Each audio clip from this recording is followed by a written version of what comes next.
Honorable Président, les contextes dans lesquels cette loi fondamentale a été rédigée est atypique.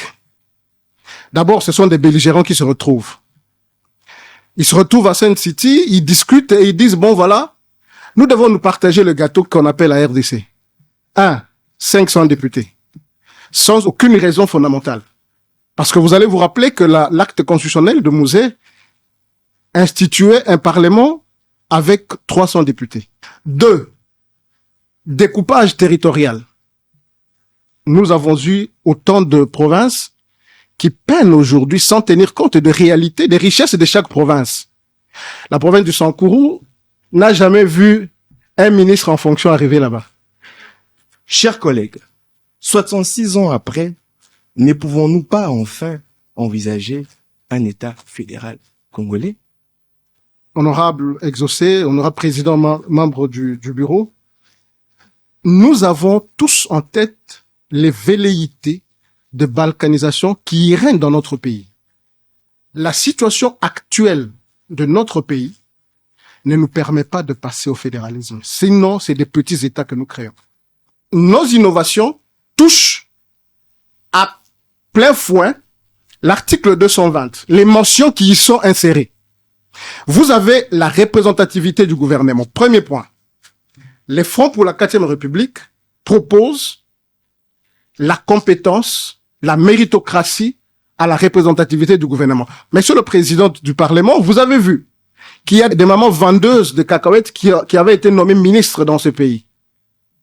Tout simplement parce qu'elle est de la Tchopo et que on devait avoir impérativement quelqu'un de la Tchopo. Le trésor public ne peut pas payer quelqu'un 2 fois. Honorable Président, vous allez vous rendre compte qu'un seul individu est sénateur, député national, député provincial. Et cet même individu vient d'être nommé PCA dans une entreprise. Et donc, à lui seul, dans sa famille, ils ont des émoluments de l'ordre de 100 000 $. Parlement des étudiants. Honorables parlementaires, distingués invités, chers collègues, nous déclarons ouverte la plénière du Parlement des étudiants de ce jour, à laquelle un seul point est inscrit à l'ordre du jour, à savoir RDC, nécessité du passage de la 3e à la 4e République. Pour parler de ces sujets qui est ancré dans le réforme pour qu'on passe de la 3e République à la 4e République, nous avons l'honneur de recevoir Maître Francis Oukito, qui est membre fondateur du Front pour la 4e République, avec qui nous allons échanger sur cette initiative, en quoi elle consiste, quel est le contenu de la 4e République qu'on nous présente ici, en quoi la 4e République sera différente de la 3e, c'est sur autant de questions que Maître Francis va devoir nous fixer. Sans plus tarder, nous allons l'accorder 15 minutes pour son allocution introductive. Après interviendront les questions de parlementaires. Maître Francis, vous avez la parole pour votre allocution.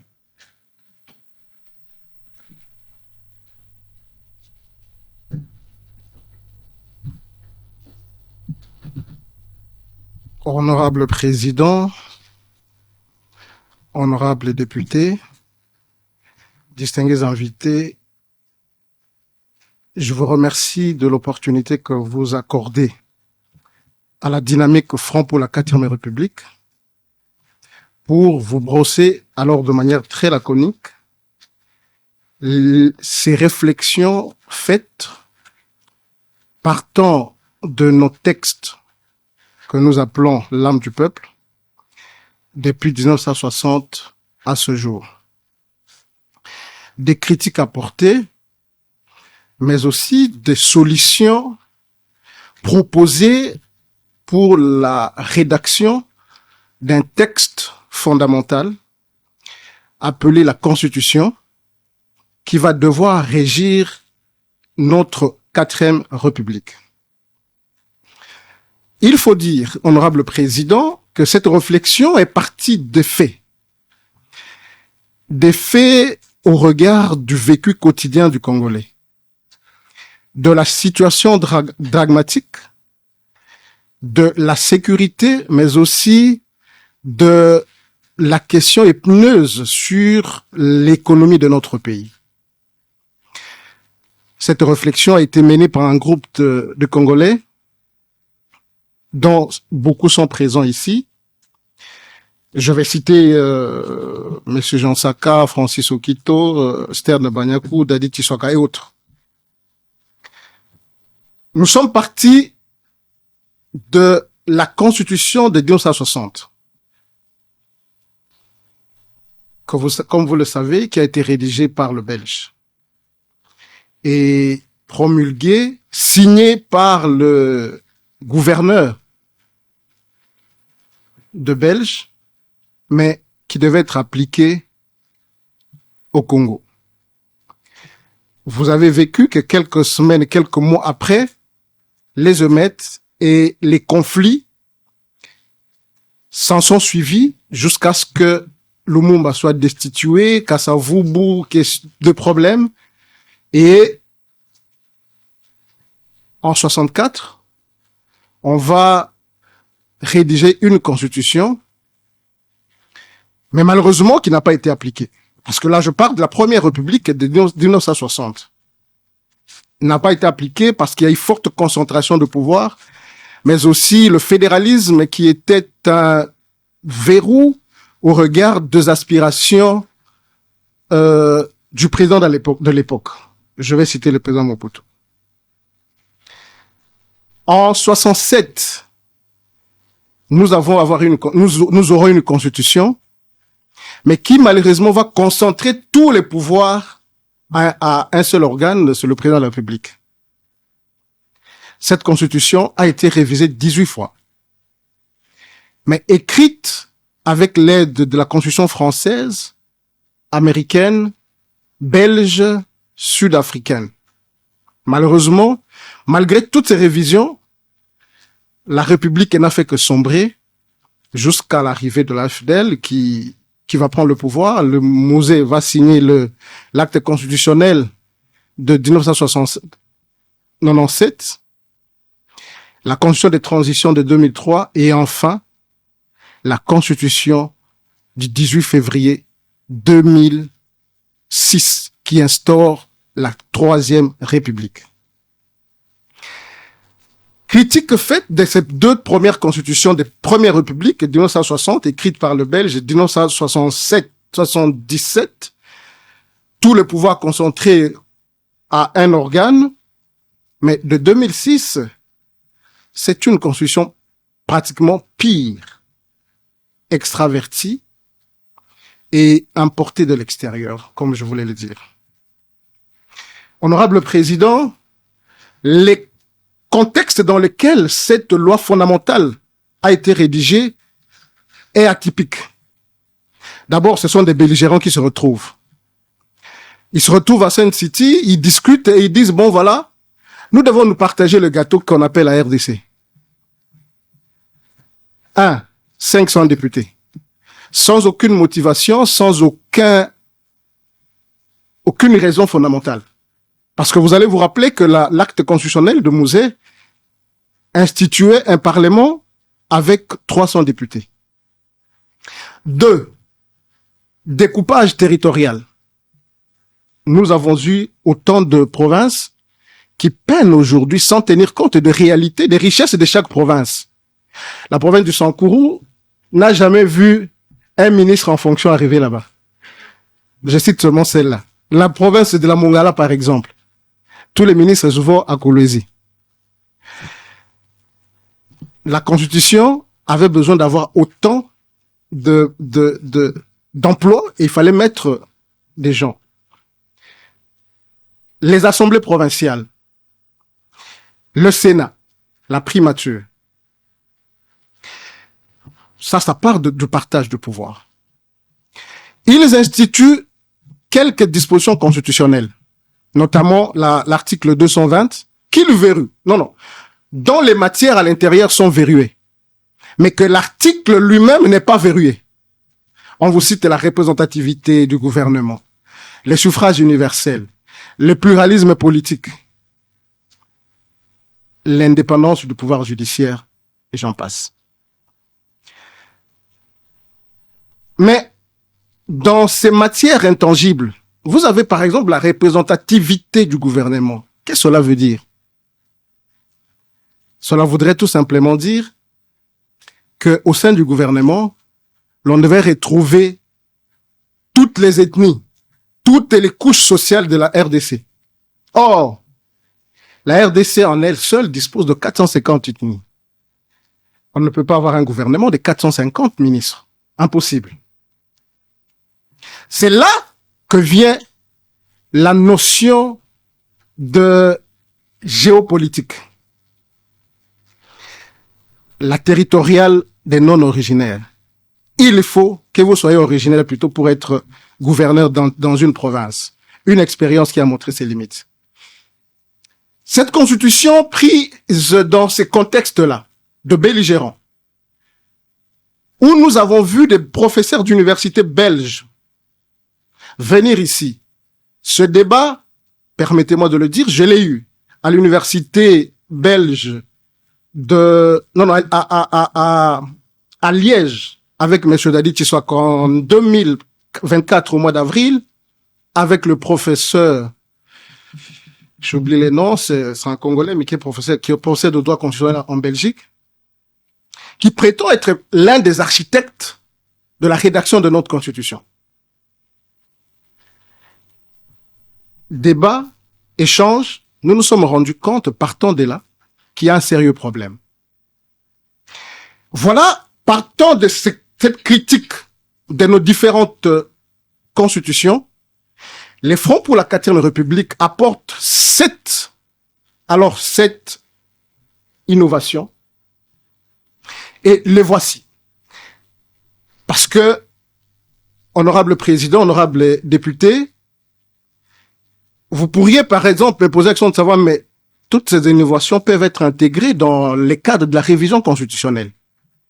Mais malheureusement, parce que nos innovations touchent à plein fouet l'article 220, les mentions qui y sont insérées. Vous avez la représentativité du gouvernement. Premier point. Les Fronts pour la 4e République proposent la compétence, la méritocratie à la représentativité du gouvernement. Monsieur le Président du Parlement, vous avez vu qu'il y a des mamans maraîchères, des mamans vendeuses de cacahuètes qui avaient été nommées ministres dans ce pays. Tout simplement parce qu'elle est de la Tchopo et que on devait avoir impérativement quelqu'un de la Tchopo. Deuxième innovation. Les Fronts pour la 4e République proposent que l'on ait un seul organe à la tête de l'État. C'est-à-dire qu'on ait juste un président de la République.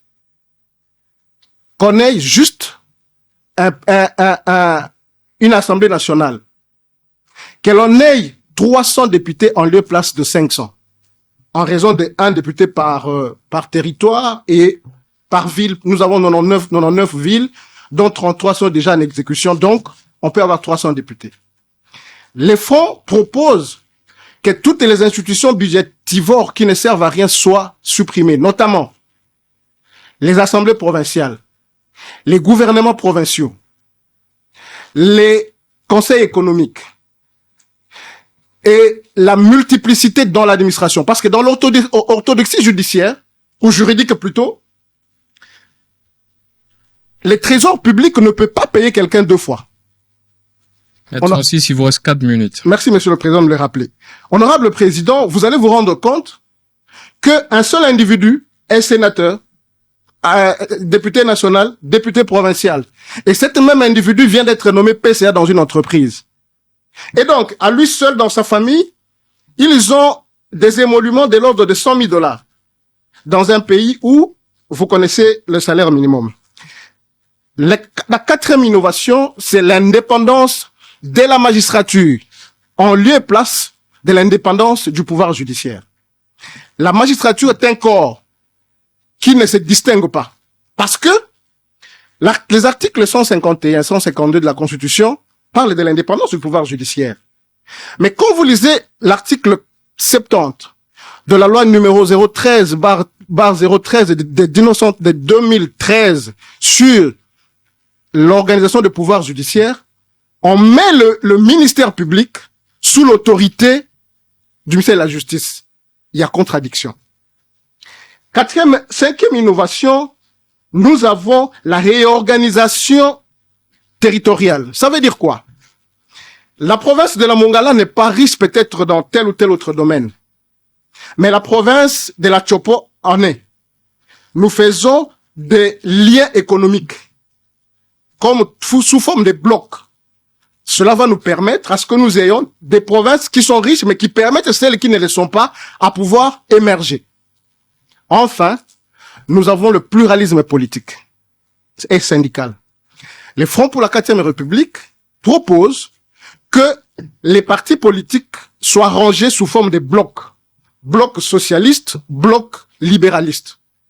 Et, partant de cet exemple, nous allons avoir une diminution ostensible des nombres de partis politiques. Parce que, Monsieur le Président, honorables députés, vous allez vous rappeler que nous avons à ce jour plus de 1150 partis politiques qui ne servent absolument à rien. Et partant de cette expérience, nous pouvons réduire le nombre de partis politiques et avoir une idéologie bien claire. Nous l'avons vu quand, à un certain moment, il y a des partis socialistes qui se sont ralliés avec les partis libéralistes. Ils vont appliquer quelle idéologie? Il y a un sérieux problème. Voici, honorable président, honorable député, les quelques innovations que les Front pour la 4e République apportent et qui ne peuvent pas passer par une révision constitutionnelle, tout simplement parce que quelques matières intangibles y sont touchées, notamment la représentativité, le pluralisme politique, les nombres de mandats. C'était le dernier point. Pour les Fonds pour la 4e République, et je termine là, Monsieur le Président, il est inadmissible que le président de la République, les gouverneurs de province, puissent avoir un mandat limité, une fois renouvelable, alors que des députés peuvent l'être toute la vie. L'objectif, c'est travailler pour le renouvellement de la classe politique. Donc, pour les Fonds pour la 4e République, il faille également que les mandats de députés soient limités dans le temps. Et que les députés qui sont élus ne soient payés que sur base des jetons de présence, c'est-à-dire prime de session.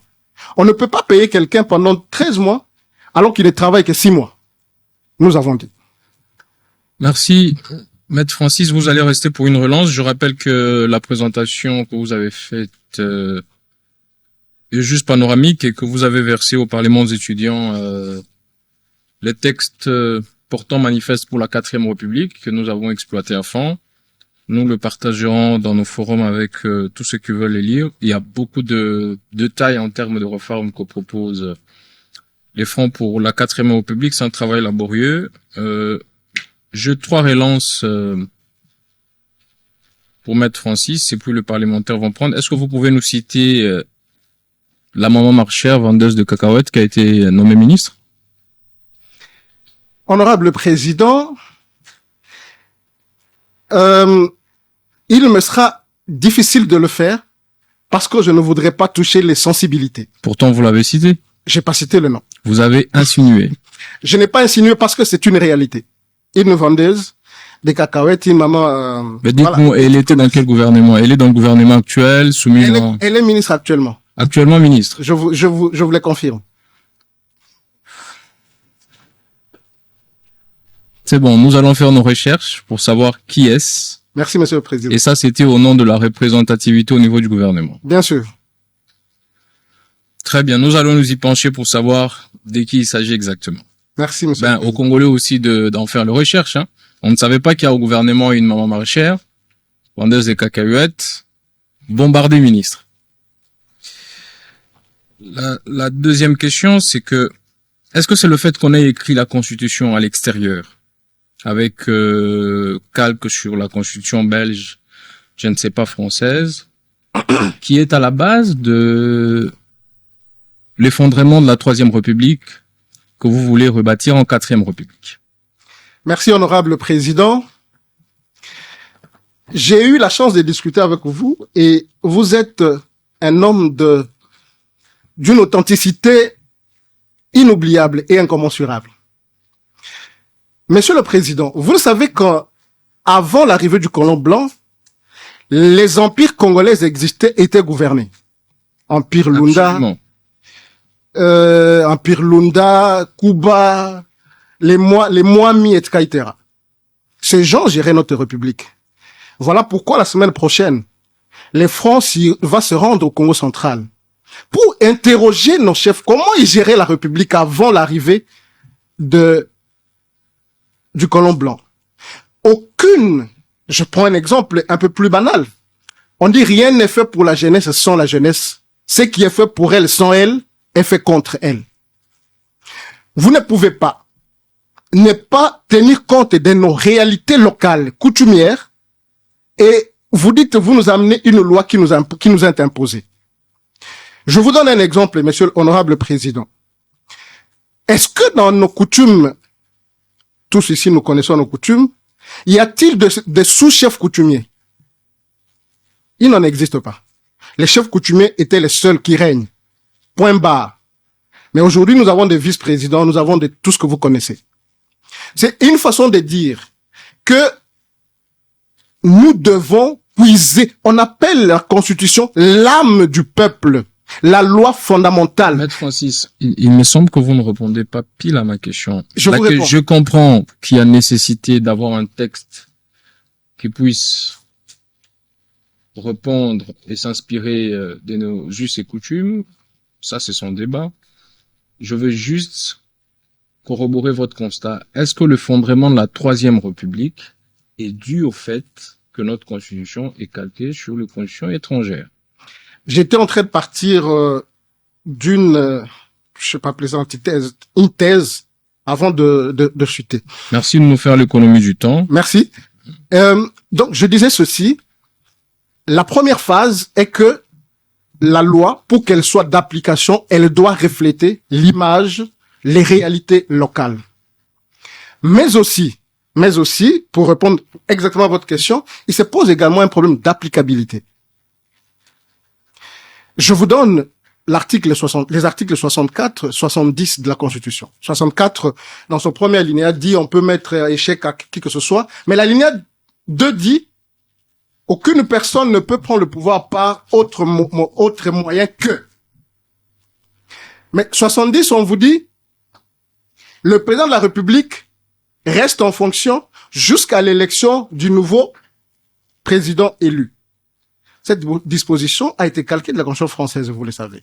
Or, en France, aux États-Unis, les systèmes ne permettent même pas au président d'aller au-delà de son mandat. Parce qu'avant l'arrivée de ces mandats, les élections sont déjà organisées. Ici, nous avons une coutume, nous avons une jurisprudence plutôt, qui a démontré que un président est allé au-delà du mandat. Tout simplement parce que cette disposition n'a pas inclus une sanction. Par exemple, ce que le Fonds pour la quatrième République propose, à l'expiration de son mandat, si les élections ne sont pas organisées, il est réputé démissionnaire. Parfait. La dernière relance, c'est que c'est l'une des réformes que vous n'avez pas énoncées. Vous parlez dans le réforme au niveau de la territoriale, vous proposez que le gouverneur de province soit sous la quatrième République nommé et révoqué par les présidents de la République. Vous le dites parce que le constat que vous faites, c'est qu'il y a une instabilité provinciale, les motions de censure, des défiances, cette instabilité qui ne permet pas aux institutions provinciales d'émerger. Mais est-ce que vous ne déplacez pas le problème à un autre niveau quand vous dites que ce soit le président qui nomme, sachant que vous savez où se trouve Kiaboula, le gouverneur de Lubumbashi aujourd'hui? Dites-nous où il se trouve. Il serait à Kinshasa. Pour quelle raison? Je gère pas la République. Non, vous proposez la quatrième République, vous ne maîtrisez pas la troisième. À la question du président, je vais répondre et je vais effleurer sur la question de Kiaboula. Très bien. Je l'ai dit parce que si on enlève le pouvoir des assemblées provinciales à élire un gouverneur, entendu que les assemblées provinciales, c'est l'émanation du peuple, et que c'est le peuple, de manière indirecte, qui élit le gouverneur, on les confie directement au président de la République, on est dans une posture où on expose davantage le gouverneur que lorsqu'ils sont élus par les députés. Les cas de figure est celui des Mouyèges et celui des Kiaboula. Dans la République qui est la nôtre, lorsque c'est le président que vous nommez, vous lui êtes redevable. Tous les gouverneurs vont tout faire selon la vision du chef de l'État. Même inaugurer les toilettes. Très bien. Même donner de papier mouchoir. Ça sera sous l'impulsion du chef de l'État, sous la vision du... Parce qu'il sait que c'est l'autorité des nominations. On ne peut pas se départir de lui, de ses incompétences, de ses insuffisances, parce que c'est lui qui m'a nommé, j'ai joué de ses avantages à cause de lui. On peut te les rappeler plusieurs fois. Tu bouges, on va te revoquer. C'est une menace et je ne pense pas que ça va renforcer davantage la stabilité provinciale, surtout que les assemblées provinciales seront supprimées, le gouverneur sera le vrai représentant du chef de l'État en province, mais s'il dépend que de la signature du chef, il y a une fragilité notoire. Est-ce que ce n'est pas possible de penser, dans le cadre de la 4e République, que le gouverneur soit plutôt élu par le peuple et afin d'échapper à ces manœuvres-là, parce que lorsque je suis élu au chauffage direct, j'ai un mandat de 5 ans, je gère bien, il y a des commissions de contrôle que vous avez proposées, je gère mal, on me sanctionne aux prochaines élections, comme c'est le cas pour le président de la République. Comme ça, on dépasse les motions de censure, on dépasse aussi les révocations abusives et tout ce qui se passe. Kaboul est ici, n'est pas révoqué, on l'a juste invité pour être consulté. Et ça va faire bientôt une année. Mouyège, on ne sait même pas où il est. Merci, honorable président. 20 ans après la rédaction et la promulgation de cette constitution, il était temps que nous puissions faire un arrêt et réfléchir. Et cette réflexion est partie de ce que nous vous disons aujourd'hui. Lors de notre échange, on a eu l'honneur d'être reçu par un éminent professeur. Je cite le professeur Didier Moumengi. Lors de notre échange, il nous explique le pacte social. Et je demanderai à l'assistance de pouvoir l'écouter, de lire le pacte social. C'est la refondation. Nous parlons de la refondation républicaine, lui parle de la refondation sociale. L'homme congolais, l'État congolais n'existe pas. La difficulté que nous avons, parce que l'effort a abordé l'aspect texte, mais nous avons également l'aspect humain qui pose problème. Et ce travail doit également être fait lors du passage de la 3e à la 4e République. Parce que si vous avez un président de la République qui a des garde-fous, où il ne peut pas poser des actes tels qu'il veut, comme il le veut, nous pensons que la République va aller de l'avant. Parce que, avec les députés, ça a démontré plutôt ses limites. Mais votre réflexion, voilà, c'est une réflexion qui, excusez-moi de le dire, mais totalement la bienvenue. Et le front va également l'enrichir pour voir si on peut l'intégrer contrairement à ce que nous l'avons fait. Honnêtement, et en été scientifique et exigeant, je ne pourrais pas faire de commentaires par rapport à cela parce que je la trouve fondée. Merci beaucoup. Vous pouvez prendre place, on va prendre les questions de parlementaires. Honorable Aboubakar pour son allocution. Et l'honorable Fredine Joly se prépare. Merci, honorable président, pour la parole accordée. Honorable président, honorable membre du bureau, chers collègues, Monsieur Francis Okito, je salue l'initiative de la 4e République. Mais une 4e République réduite à des réformes constitutionnelles et institutionnelles est une erreur de diagnostic. Les textes ne développent pas les nations. Les visions et les hommes, oui. La RDC ne souffre pas d'un déficit de gouvernance, d'un déficit de constitution, allais-je dire. Elle souffre d'un déficit de gouvernance, des valeurs et des dirigeants vertueux. Changer les règles du jeu sans changer les joueurs, c'est institutionnaliser l'échec. En effet. Avant de parler des nouvelles institutions, parlons de l'essentiel. Quelle vision économique? Quelle école pour former l'élite de demain? Quelle politique d'industrialisation et surtout, qui pour diriger? Quels critères pour accéder à la présidence, au gouvernement et au Parlement dans la 4e République. Car si les mêmes dirigeants, les mêmes acteurs, sans vision, sans morale, y accèdent encore, eh bien, je dirais que la 4e République ne sera qu'une 3e République bis. Juste avec un autre habillage. Les Congo, pour chuter, je dirais, les Congo n'a pas besoin d'un nouveau texte, d'une nouvelle constitution. Il a besoin d'une rupture politique, d'une vision de développement et des hommes d'État. Je dis honorable président. Merci, honorable Aboubakar. Voudriez-vous le rencontrer? Entre-temps, l'honorable Fredine Joly se prépare. Merci de vos, d'abord, votre pertinente intervention, honorable Aboubakar. Erreur de diagnostic. Le texte ne développe pas la nation. La RDC souffre d'un déficit humain. Il faut changer les humains. La Constitution, etc. Honorable Président, honorable député, la Constitution, comme je l'ai dit tantôt, est l'âme du peuple. Si la Constitution ne développe pas un pays, on pouvait ne pas l'avoir et aller de l'avant. C'est la Constitution qui détermine les règles de gouvernance d'un État. C'est la Constitution qui organise un État. Donc, en organisant un État, il y a des mentions, il y a des dispositions qui peuvent freiner son élan. Notamment par la gestion, par exemple, de l'État. Nous avons vécu pendant cette période à des conflits. Ça n'a pas commencé aujourd'hui, 20 ans d'ailleurs durant, à des conflits interinstitutionnels. Il y a eu des premiers ministres à qui on a ravi la signature. Il y a eu des premiers ministres à qui on a ravi le pouvoir de faire quoi que ce soit. Des conflits interinstitutionnels. Cette question n'a pas permis le développement exact de notre pays. Parce qu'il y a eu des freinages partout. Le problème humain est là.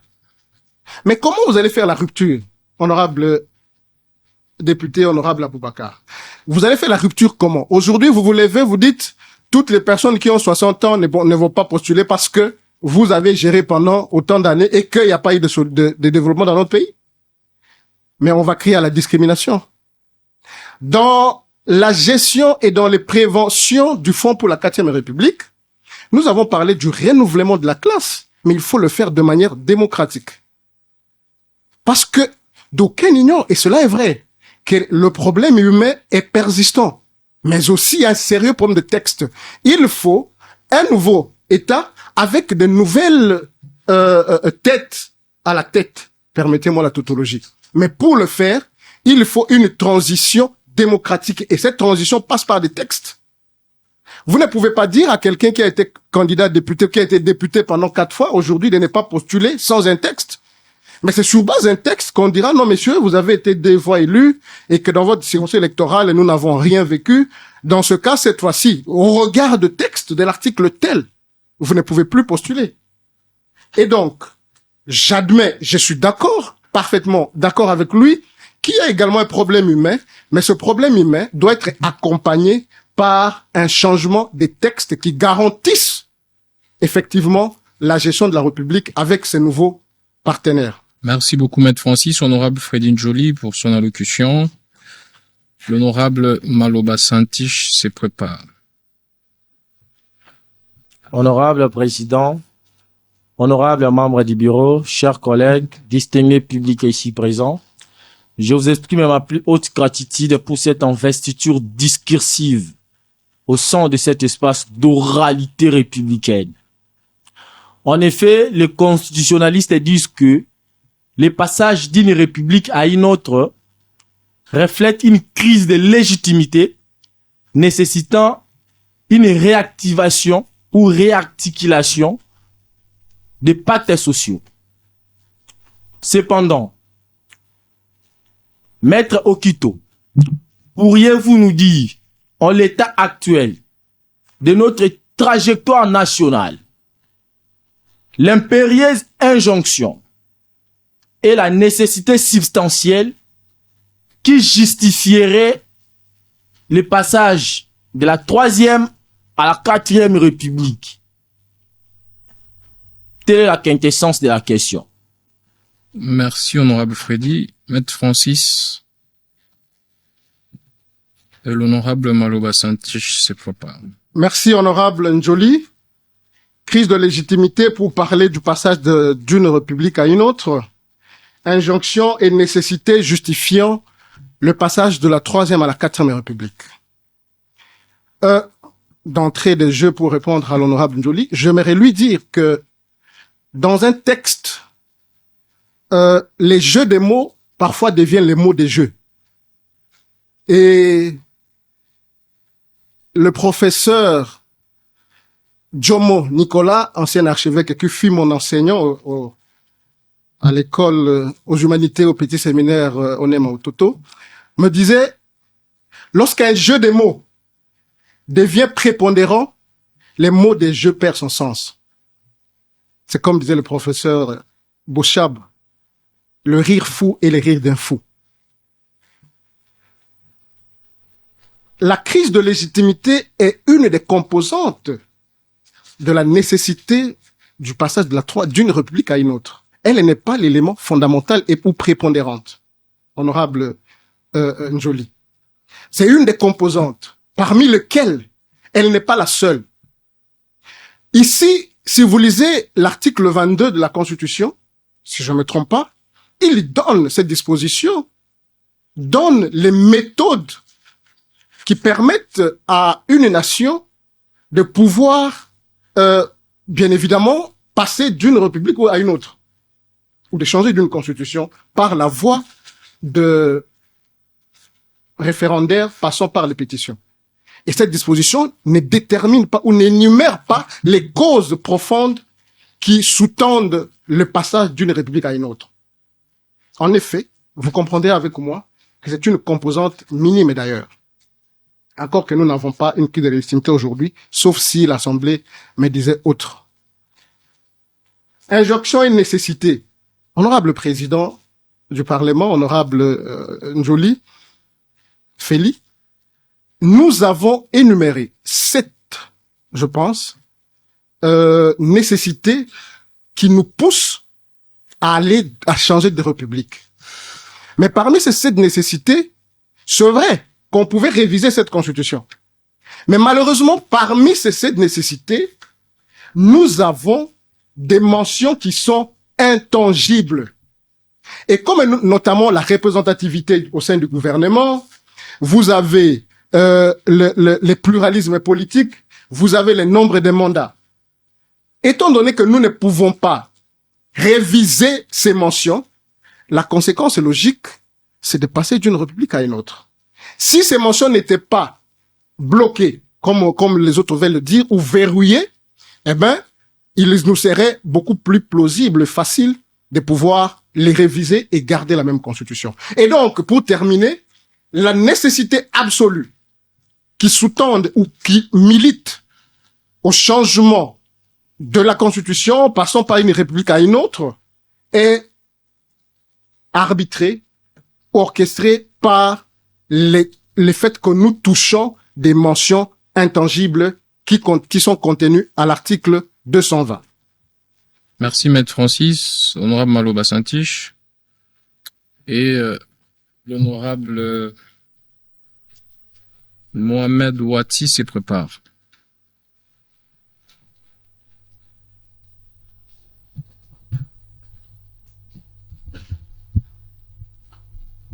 Honorable Président, honorable membre du bureau, chers collègues. Maître Francis Okito. Notre histoire institutionnelle est un perpétuel recommencement. Nous avons quitté la première République pour la deuxième, puis la troisième. Chaque fois avec l'espoir d'une rupture. Pourtant, les maux fondamentaux de notre société persistent. Corruption, faible redevabilité, et j'en passe. Dès lors, ce dont la RDC a besoin, est-ce d'un passage technique de la 3e à la 4e République ou le changement de la classe dirigeante, l'éthique du pouvoir? Voilà ma question. Merci. Merci, honorable Maloba. Maître Francis pour rencontrer la préoccupation. L'honorable Mohamed Ouati se prépare. Honorable Santish Maloba, merci de votre pertinente intervention. Espoir d'une rupture, mais malheureusement, c'est l'éternel recommencement. Honorable Président, honorable membre du bureau, honorable député, la fabrication d'une ampoule a eu 500 essais. Cette ampoule qui nous permet aujourd'hui d'être éclairés. 500 essais. Nous sommes à la Troisième République. Et donc, honorable Maloba peut comprendre que dans un État sérieux, la réflexion et le vouloir du changement doit être permanent. Et c'est ce que nous sommes en train de faire. C'est vrai que un passage technique, non, c'est un passage politique, institutionnel et démocratique. Politique, pourquoi?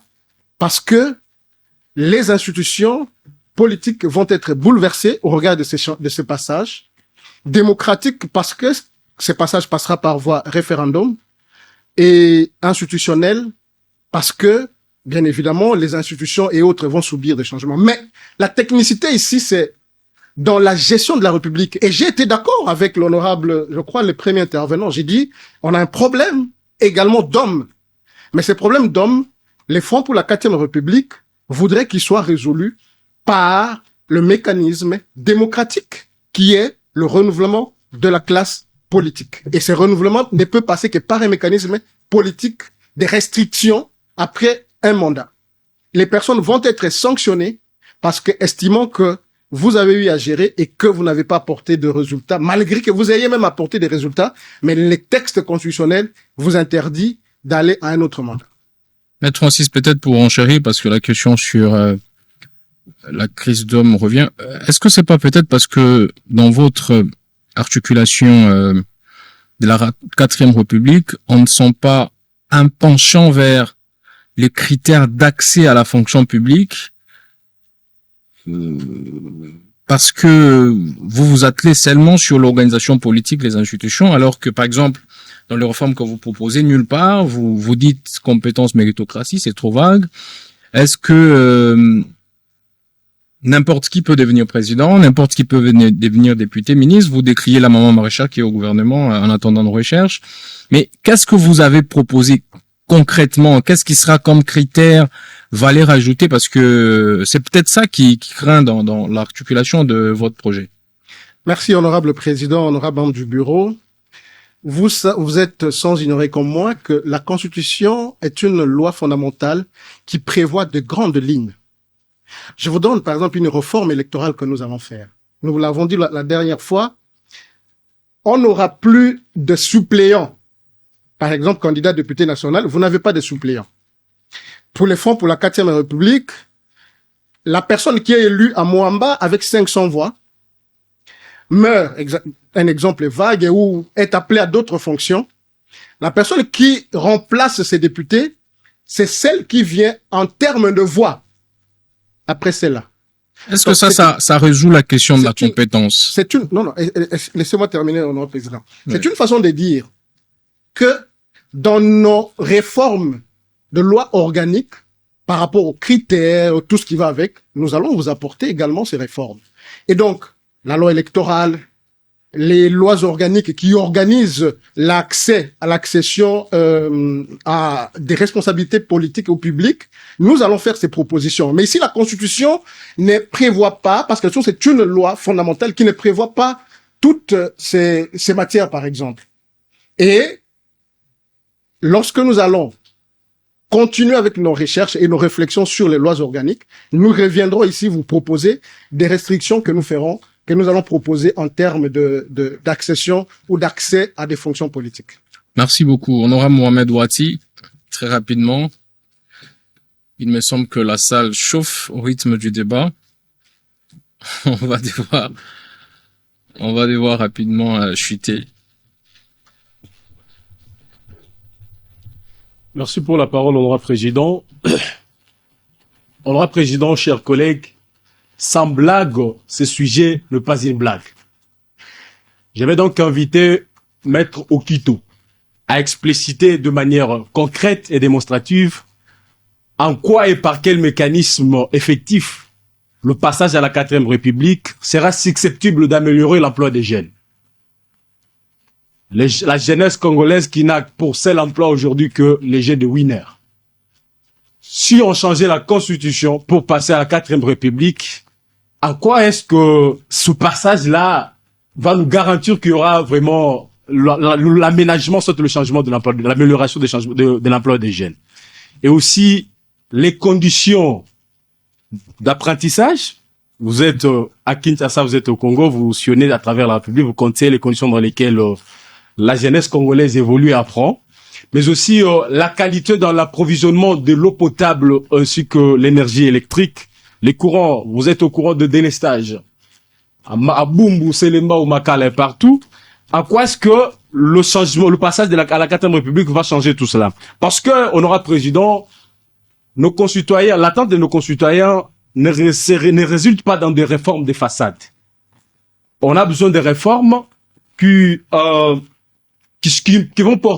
nous apporter des transformations structurelles. J'ai dit, honorable président. Merci, honorable Mohamed. L'honorable Exaucé Katumba se prépare alors que Maître Francis rencontre les préoccupations de l'honorable Mohamed.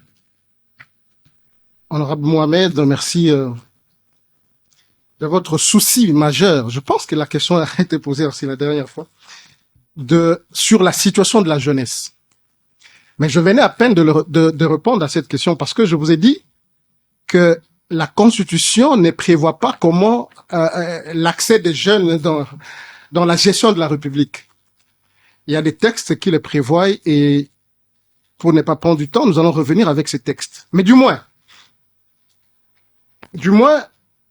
notre réforme sur les changements, sur les renouvellements de la classe, vous permettra, vous, d'être demain député et légiférer, contrôler pour que les entreprises qui doivent engager des jeunes le fassent.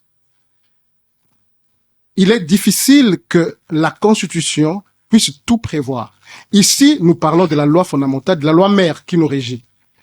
Mais nos réflexions sur la gestion, par exemple, de la régie des eaux, la gestion de la SNEL, la gestion de d'autres sociétés de l'État, nous en avons. Et lors des débats sur ces questions, aujourd'hui, nous sommes venus essentiellement discuter du passage. Mais s'il faut parler des textes organiques qui peuvent j'ai organisé, permettez-moi encore une fois la tautologie, ces entreprises ou ces entités. Nous allons revenir sur ça, même sur la promotion de la jeunesse, la promotion de l'accès à des responsabilités publiques. Alors, Maître Francis, je veux revenir sur un sujet qui me semble que je n'ai pas trouvé dans votre texte, dans le manifeste, mais qui est tout aussi important lorsque vous parlez du passage de la 4e République, c'est la question de nationalité. Pourquoi vous n'avez pas déjà prévu ça dans votre manifeste?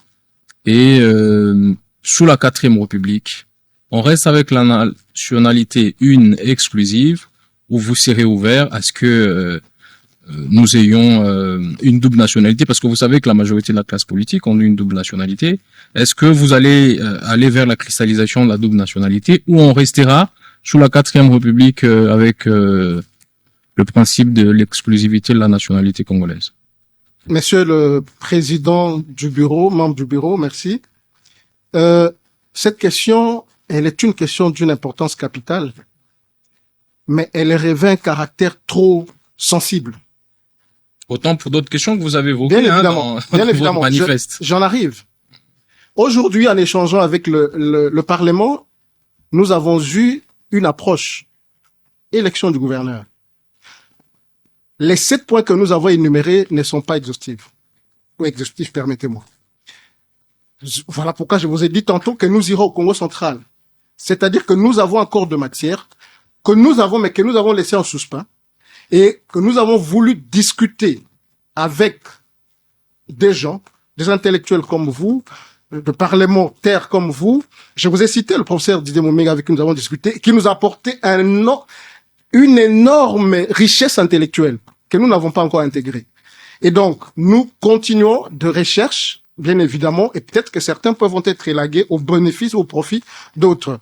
Notre recherche ou notre réflexion ne s'est pas encore arrêtée. Donc la question de la nationalité est sous examen. Vous, Oui. vous allez voir si Il faut l'intégrer. vous avez une seule nationalité, j'espère. Je n'aurai jamais une autre. D'accord, merci beaucoup. Honorable exaucé pour son allocution et on va chuter.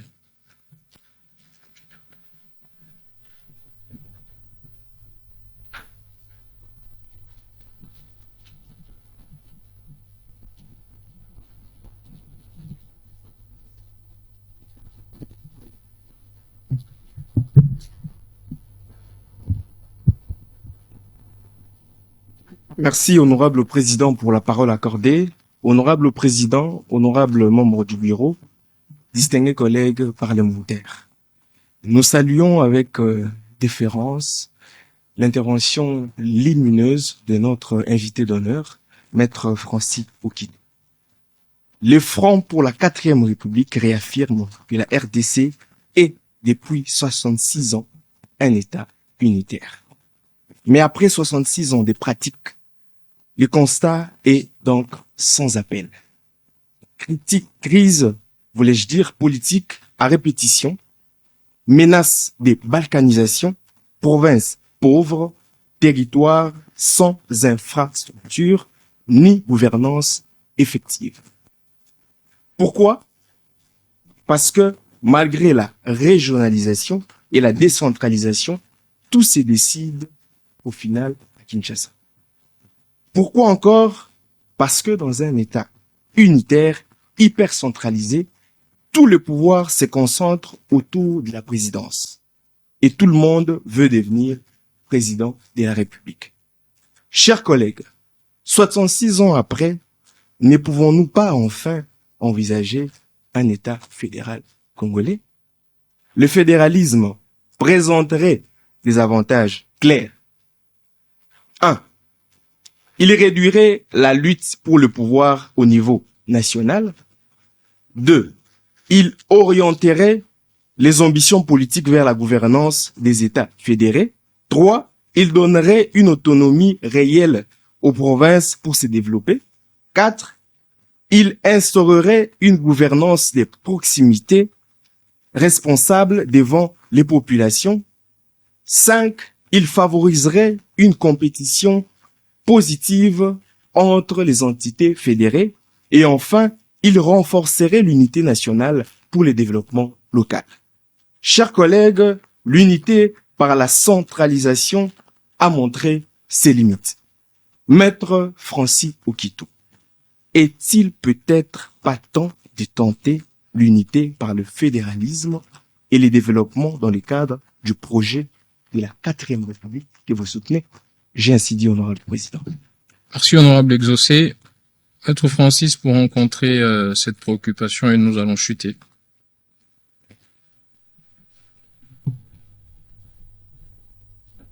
Honorable exaucé, déjà c'est une interpellation, une allocution et enfin une préoccupation. Je suis ému. Merci. Menace de balkanisation, État fédéral, autonomie réelle de gouvernance, gouvernement de proximité, unité nationale. Gouvernement de proximité. La proposition faite par le Front, c'est de nommer, parce qu'on nous a dit qu'avec les assemblées provinciales, on rapproche les gouvernés des gouvernants. Nous avons vu des limites. Donc, par rapport au gouvernement de proximité, les Fronts proposent la nomination du gouverneur, mais les renforcements des capacités des administrateurs des territoires et des chefs de chefferie pour faire entendre l'autorité de l'État et approcher plus l'État d'avec la population. La question du fédéralisme est une question à tangente exaspérée. Pourquoi? Parce que, honorable exaucé, honorable président, membre du bureau, nous avons tous en tête les velléités de balkanisation qui règnent dans notre pays. Le fédéralisme est un mode de gestion d'un État que moi, personnellement, je ne refuse pas. Mais la situation actuelle de notre pays ne nous permet pas de passer au fédéralisme. Sinon, c'est des petits États que nous créons. Et ça, la conscience collective doit nous les rappeler. Pourquoi? Plusieurs fois, nous avons eu des drapeaux des États à l'intérieur de la RDC. Même des insignes à l'intérieur de la RDC. Et ces tentatives de partage ou de la dissécation, s'il faut que je dise, de notre État, risqueraient, avec l'État fédéral, de pouvoir renforcer la capacité de ces personnes à pouvoir s'autodéterminer et à nous retrancher une partie de notre terre, la terre de nos ancêtres, que nous pouvons aucunement et à jamais accepter. Vous avez parlé de l'unité nationale. Par rapport à l'unité nationale, nous avons proposé la nomination de gouverneurs non originaires. Et nous avons vécu ça sous la Deuxième République. Je pouvais vivre tranquillement au Congo central. Vous pouviez vivre tranquillement à Kindu et ça ne poserait aucun problème. Donc ce n'est pas le fédéralisme. Au contraire, le fédéralisme, c'est l'institution que j'appellerais l'institution tribale. On dit, nous sommes des. Le fédéralisme en soi n'est pas mauvais, mais la situation politique actuelle ne pourra pas le permettre. Ça, c'est la position du Front pour la 4e République. Nous préférons rester dans un État unitaire, mais cette fois-là, avec comment on appelle ça, de contrepoids à l'égard de gouvernants, afin que ceux qui gèrent exactement soient libres de pouvoir le faire et aller dans la compétition. Vous allez par exemple voir que quand vous arrivez à la province, dans la province du Lualaba, elle n'a pas les mêmes infrastructures que la province de la Mongala, par exemple. Pourquoi? Mais nous avons des gouverneurs qui gèrent seuls, quelles que soient les interpellations de Kinshasa, mais au moins nous avons des gouverneurs. Comment expliquer que les Lualaba est mieux développé que la Mongala? Cela ne peut être résolu que parce que nous avons parlé des blocs économiques en termes de province. Et dans un premier temps, pour ces temps ici, en attendant que sur le plan sécuritaire, la RDC soit même de faire face à n'importe quelle velléité, nous pensons qu'il il est de bon droit que nous restions dans l'État unitaire. Pour chuter, une relance, je m'en voudrais si je ne pose pas cette question pour le bonheur de ceux qui nous suivent. Il semblerait que le Front pour la 4e République est né à la suite de l'appel du chef de l'État en fin 2024 de changer la Constitution. Et le Front serait l'un des mouvements qui a effectivement soutenu cet élan-là. Est-ce veut dire que vous êtes une machine de l'union sacrée pour changer la Constitution? Honorable Président, le passage de la 3e à la 4e République permet à un ancien chef de l'État qui a été bloqué par cette Constitution de postuler. Donc, certains pouvaient dire aussi que nous sommes à la solde, permettez-moi le terme, de l'ancien président. Non. Félix est président de la République, il n'a pas fait la magie pour l'être. Pourquoi pas moi demain? Nous ne travaillons pour personne. Et vous pouvez vérifier. Les fonds qui est là, chacun de nous vient à des réunions, cotise. Honorable Président, vous avez ce pouvoir de déléguer quelqu'un, venir à nos réunions, vous verrez combien nous organisons pour passer même une émission, nous cotisons. Et imaginez qu'on était à la sorte du chef de l'État, mais on serait très bien traité. Non. Ça, ce sont deux approches malsaines plutôt de certaines personnes mal intentionnées qui veulent nous rapprocher du pouvoir. Le Front est né un certain 2 avril, je crois, 2023. C'est parti, je vous ai dit, d'une réflexion entre ces personnes que j'ai citées et d'un constat. Ce constat s'est matérialisé et nous nous sommes décidés de pouvoir monter le front. Il existe depuis 2 ou 3 ans. Il n'existe pas encore que sur les 6 membres du front, le président de la République ne connaît aucun membre. N'a ni son numéro, ni son téléphone, ni le nom. Vous êtes sûr? À 100%, monsieur Vous le êtes président. sûr? À 100%. Vous parlez au président du Parlement qui connaît très bien ça. Vous avez, monsieur le président, vous avez le pouvoir Vous me lancez les défis? Je ne vous lance cite, pas les que défis. je vous cite un seul membre que le président connaît? Sauf si vous le connaissez. Moi, Non, moi je le l'ignore. connais. Alors, si vous m'autorisez, je vais vous le dire. Bon, je sais pas, mais moi, je l'ignore. Sauf s'il me l'a jamais dit. J'ai dit si vous m'autorisez, moi je vais vous le dire. J'ignore, monsieur le président. Ben, ça veut dire que vous ne m'autorisez pas, je vais garder ça secret, mais je vous le dirai au couloir. Mais je comprends la réponse. La deuxième question qui vient de ce que vous dites, ça veut dire que la 4e République fait nous faire vivre Joseph Kabila encore chef de l'État? Monsieur le président, nous l'avons dit que des restrictions au regard du vouloir du renouvellement de la classe politique vont être des polices pour nous, vont être mis sur pied pour permettre à ceux qui ont eu à gérer de ne pas revenir, même l'actuel président de la République. Et donc, cette réforme est une réforme qui n'est pas faite pour aujourd'hui, c'est une réforme à long terme. Parce que l'une des difficultés que nous avons eues, c'est que nos textes ont été rédigés en court terme pour résoudre un problème présent.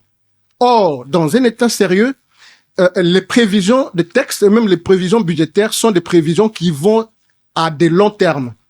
Et donc, nous, notre texte que nous allons proposer à la nation congolaise, c'est un texte qui va résoudre les problèmes à long terme de notre pays. Et nous pensons que ceux qui ont eu déjà à gérer n'auront plus droit à l'accès au regard de texte que nous proposerons.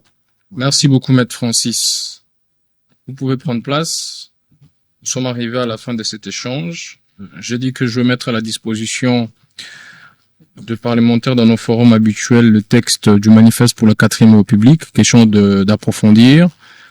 La dynamique tient régulièrement des activités. Il faut le suivre.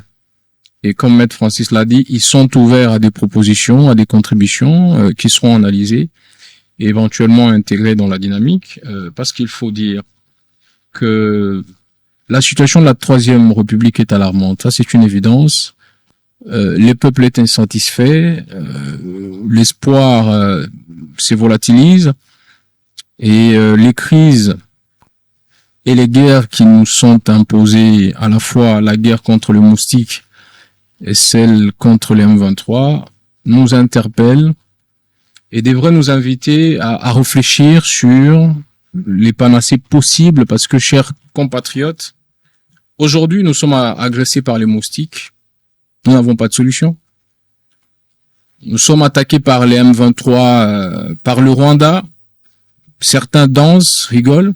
Mais imaginez un seul instant que ce soit les États-Unis qui nous agressent ouvertement. Imaginez que ce soit l'Inde qui décide de nous agresser. Imaginez que ce soit la Chine. Comment on réagit? Comment on se défend? Donc il y a nécessité impérieuse de protéger notre pays. Il y a nécessité impérieuse d'être une armure dans ces mondes où chaque petit pays faible est une proie pour les grandes puissances. Avec cette diplomatie d'études qu'amène Trump, il faut que nous puissions nous réveiller et que nous puissions travailler pour faire en sorte que notre République soit forte, puissante et capable, bien évidemment, d'exhumer ses puissances naturelles, richesse, population, afin que nous puissions être ces grands pays au cœur de l'Afrique. Plus rien n'étant à l'ordre du jour, la plénière est levée. Parlement des étudiants.